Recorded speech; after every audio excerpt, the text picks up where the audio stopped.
What it do, guys? Manjoume here, and today we're entering the Assemble arc in the Versus System two-player card game. In our last two episodes, we checked out Power and Reality, Space and Time, so today we're doing Volume 2, Issue 9, Mind and Soul. Let's see. Yeah, they did this higher one again, which is weird because usually the perforation's like along here, and it's easy to kind of get that started. But I'm probably gonna have to cheese it again with the scissors. And hopefully I didn't just mess up the box with that, which I think no, I think I'm good. Oh yeah, I think I'm fine. Front of the box we have yellow and orange color scheme relating to the Mind and Soul gems, as well as Shuri and Okoi in the foreground. Mind and Soul is seen here with the Infinity Stones also right there, aligning it with others in the set. Looking at the side, story arc assemble, once again aligning it with others in the set. The top, Mind and Soul, with the gems, once again putting it with others in the set. On the back, contents 55 cards and a rule sheet. The Mind and Soul stones have conjured a cornucopia of superpowered individuals of both benevolent and malicious intent for this final issue in the Assemble story arc. This latest expansion for the Versus System two-player card game pulls from a variety of fan-favorite Marvel movies to create a formidable female-centric lineup. Call on the genius intellect of Shuri, the raw or unbridled power of Captain Marvel, and assemble an unstoppable deck. So a female-centric set for this one. And I will say before I go into it, each of these sets, obviously being centered around the stones, have not actually featured a single stone. So either this is going to have like 6 one-of-a-kind equipment that's going to be like each stone, or it's just weirdly false advertising, I guess. As for the main characters, first up we have Black Widow from Iron Man 2. 5 health, range, 3/4 stat line, infiltrate, main red. Choose an enemy player to reveal their hand, choose a card in it other than a character, and discard it. Take down the target, level up 2 times. When Black Widow stuns an enemy supporting character, she gains an XP. Okay, so we're going to jump like 10 years or 9 years or something to Black Widow's level 2 in Avengers Infinity War. Now has a 6/7 stat line and has laser baton during either player's turn. Combat blue. If this is a melee combat, daze an enemy character in the combat. Taser discs during either player's turn. Combat blue. If this is a range combat, Black Widow gets +6 attack this combat. It's probably the better of the two. Another hero, we have Captain Marvel from Captain Marvel. 6 health, range, 2/5 stat line, photon inhibitor. Captain Marvel can't strike back when range attacked and can only make range attacks on enemy characters in their front row. Serve well and with honor.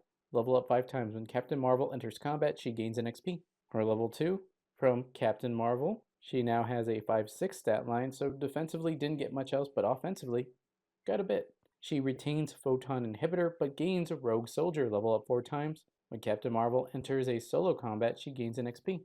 So she has a level 3 with her costume from Captain Marvel. She now has 7 health, flight range, 8/8 stat line, 1 woman security force during either player's turn. Combat blue. Captain Marvel can't be struck, stunned, or wounded this combat. She may use this power any number of times each turn. Now we have Gamora from Guardians of the Galaxy. 5 health, 4/4 stat line, lethal. If Gamora wounds a defending supporting character, KO it. Adopted child of Thanos. While Thanos is on an enemy side, Gamora has +4/4. I hated you least. Level up 3 times. When Nebula appears on your side or attacks while on your side, Gamora gains an XP. Her level 2 is from Avengers Infinity War. She has an 8/8 stat line, still has lethal and adopted child of Thanos. You will always be my sister. Gamora can team attack with Nebula, ignoring team affiliation. On the villain side, we have Ghost from Ant-Man and the Wasp. 5 health, 4/3 stat line, intangible, can't strike or be struck in melee combat. Molecular disequilibrium. When Ghost melee attacks, flip a coin. If you win the flip, Ghost can now strike while intangible this combat, so can't be hit back. They weaponize me. Level up 2 times. When Ghost strikes in melee combat, she gains an XP. We just skipped her level 2? Okay, so for some reason, it was behind the next one, but Ghost's level 2 from Ant-Man and the Wasp now has a 9/5 stat line, has invisible. Ghost doesn't protect characters and can attack protected characters, has intangible and ghost suit. Combat blue. This is a melee combat. Ghost can now strike while intangible this combat. We have Quicksilver from Age of Ultron. 4 health, 3/4 stat line. The twins. You start the game with an additional main character named Scarlet Witch with villain on your side. Who decides who's weak? Level up 4 times when a supporting character attacks a supporting character with a lower cost. Quicksilver gains an XP. Quicksilver is level 2, also from Age of Ultron, is a hero this time instead of a villain, has a 7/6 stat line, and increased metabolism and improved thermal homeostasis. Main blue, search your hand, deck, or KO pile for a hero Quicksilver supporting character and put it on your side with Swarm. Quicksilver may use this power any number of times on your turn. Probably very similar to the last one, we have a villainous Scarlet Witch from Age of Ultron.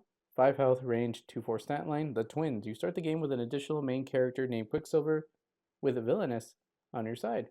You're a madman, level up 4 times. When a character gets KO'd on a turn other than its own, Scarlet Witch gains an XP. Her heroic, level 2 from Age of Ultron, has a 4/7 stat line. I looked in your head and saw annihilation. Main, yellow-green. For the rest of this game, when an enemy character uses a superpower, that power can't be used again by that character.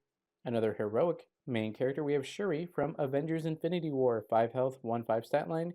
Kimoyo beads. Build yellow, draw a card. Head of the Wakandan design group. Level up 10 times. When a player draws any number of cards, Shuri gains that much XP. That's better than like just instances of drawing, because say you draw 3 cards, that's 3 XP. Otherwise, it would be, oh, I draw 3 cards. That's one instance or one occasion of drawing. That would be 1 XP, but this one would be 3.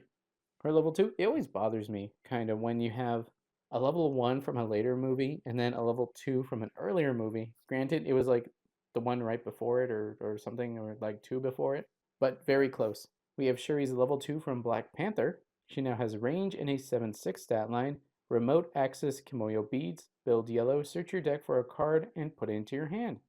That's really strong. I've developed an update, build blue. Characters on your side can use any power symbol to pay for their superpowers this turn. Another hero, we have Valkyrie from Thor Ragnarok. 6 cost, flight, 4/3 stat line. Choose your next words wisely. Combat green.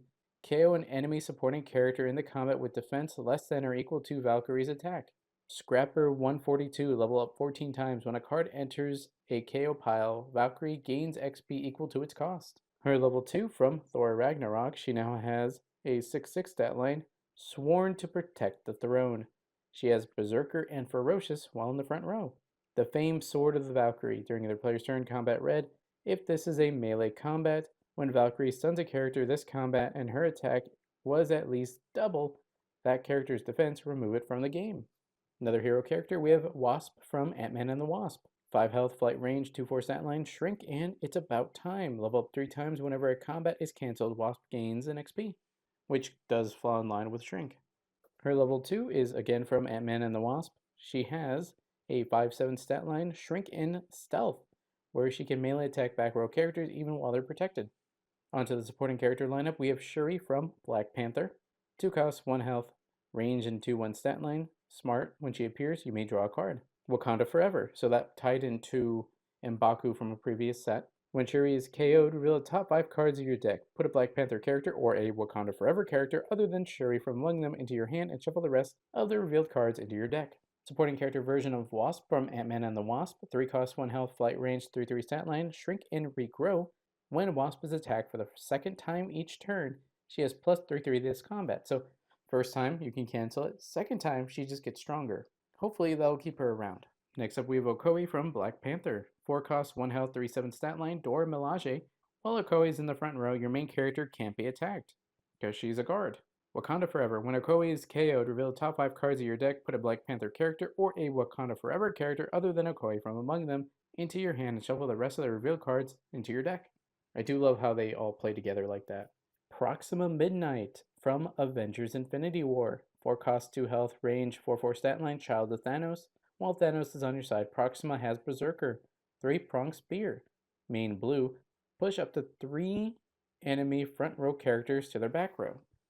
Aisha from Guardians of the Galaxy Volume 2. 5 cost, 1 health, 2/9 stat line. Don't screw with the Sovereign.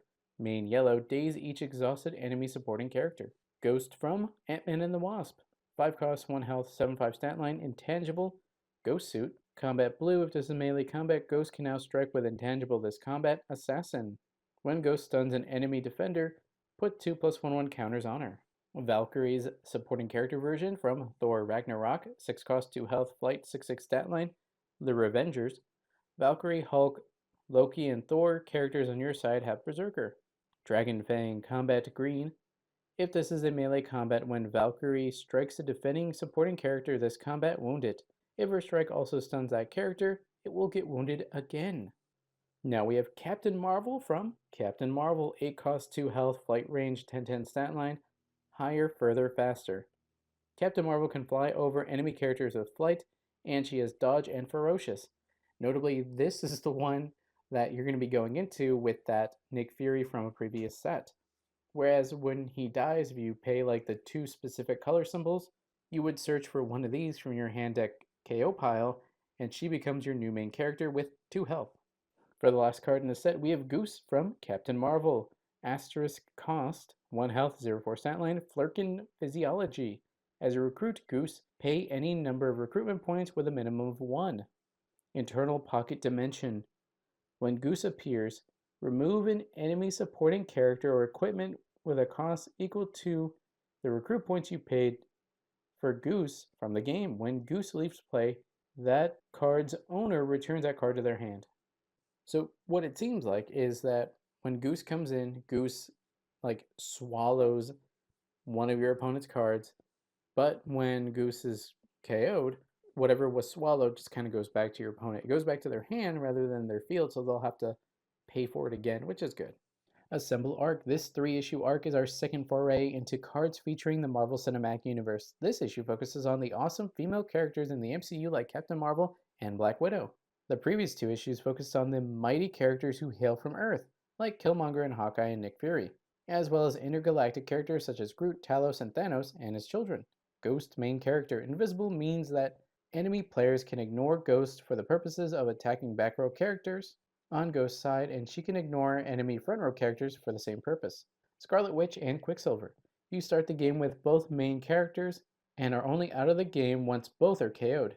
I looked in your head and saw Annihilation. Prevents enemy characters from using a superpower more than one time for the rest of the game. This includes main characters that have superpowers. Once Scarlet Witch uses that power, it will last the whole game even after she's KO'd. Increased metabolism and improved thermal homeostasis. Lets you have multiple Quicksilver characters in play at once. This represents that he's moving so fast it seems like there are more than one of him. When your main character, Quicksilver, gets KO'd, the supporting character versions remain in play. Shuri, head of Wakandan design group, does not count cards drawn in players' opening hands. It only starts counting on the first turn of the game. Oh yeah, because that would still be 2 cards. When your opponent goes, if you go first, pass turn, each turn everyone draws 2 cards. Valkyrie, Scrapper 142 doesn't care how a card enters a KO pile. It could be a KO'd equipment or character, a discarded character, or even an effect that puts a card directly from your deck into your KO pile. If the Famed Sword of the Valkyrie is used to remove an enemy main character from the game, that player will lose the game unless they have any other main characters on their sides. Captain Marvel. Higher, further, faster lets Captain Marvel ignore flight on enemy front row characters in order to attack back row characters. Characters with grab can still get in her way though. So it doesn't ignore grab, so it'll just grab her out of the sky. Goose. When you recruit Goose, you'll pay 1 or more recruit points. When Goose appears, she will swallow up an enemy character or equipment with that cost. When Goose leaves play, that card will go back to its owner's hand. If an effect needs to know Goose's cost, treat it as 0, regardless of how many points you paid. Note, if Goose appears without getting recruited, her internal pocket dimension can only remove a supporting character or equipment with 0 cost. Picture of the card. Select keywords. Berserker. When this character attacks, put a +1/1 counter on it. Dodge. This character can't be range attacked. Ferocious. While in melee combat, this character strikes before characters without Ferocious. And Swarm. You can have any number of characters with this name on your side. This power cannot be turned off. Then we have a checklist and credits, as well as that Marvel Studios Collection logo. So it seems like a decent opponent for Valkyrie because she can kill main characters. would be a dual one like Scarlet Witch and Quicksilver, because if you were to kill Scarlet Witch, you'd still have Quicksilver and vice versa. Well, guys, that's it for the Versus System 2-player card game, A Simple Story Arc, Volume 2, Issue 9, Mind and Soul. Which awesome female would you like to see showcased in a video? Let me know in the comments below. If you want to stay up to date on my videos and live streams on both YouTube and Twitch, check out links in the description below. Like, comment, subscribe, and consider joining. That's all for now, guys. Manjoume out.